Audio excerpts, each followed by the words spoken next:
আসসালামু আলাইকুম রহমতুল্লাহি ওয়া বারাকাতুহু। সম্মানিত দর্শক, আমাদের বিভিন্ন সময়ে বিভিন্ন কারণে বিভিন্ন প্রয়োজনে ফিদিয়া বা কাফারা আদায় করতে হয়। তো এই ফিদিয়া বা কাফারা এটা নির্ণয় করা হয়ে থাকে সদকা ফিতরের মাধ্যমে। সদকা ফিতরের ব্যাপারে হাদিসের মধ্যে 3 ধরনের বস্তুর কথা এসেছে। প্রথমত গমের আটা, গমের ছাতু বা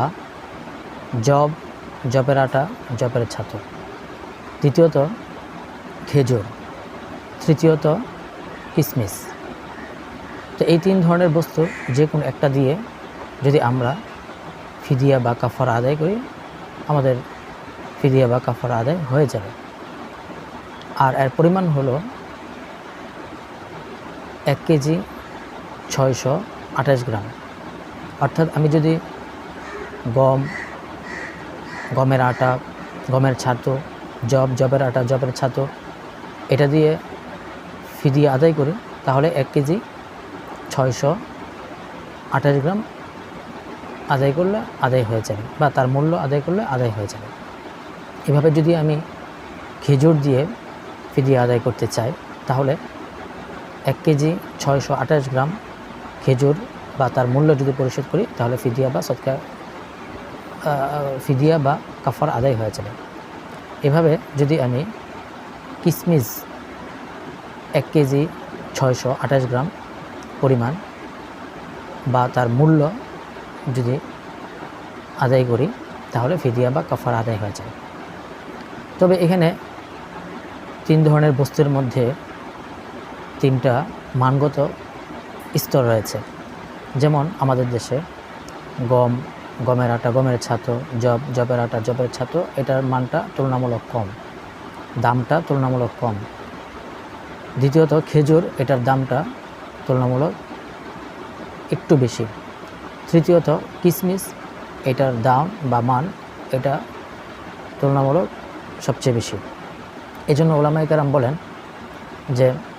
যে কোনো একটা দিয়ে যদি ফিদিয়া বা কাফারা আদায় করা হয় 1 কেজি 628 গ্রাম পরিমাণ, তাহলে আদায় হয়ে যাবে ঠিক।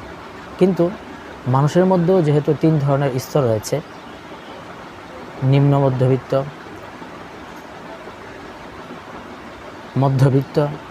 উচ্চবিত্ত।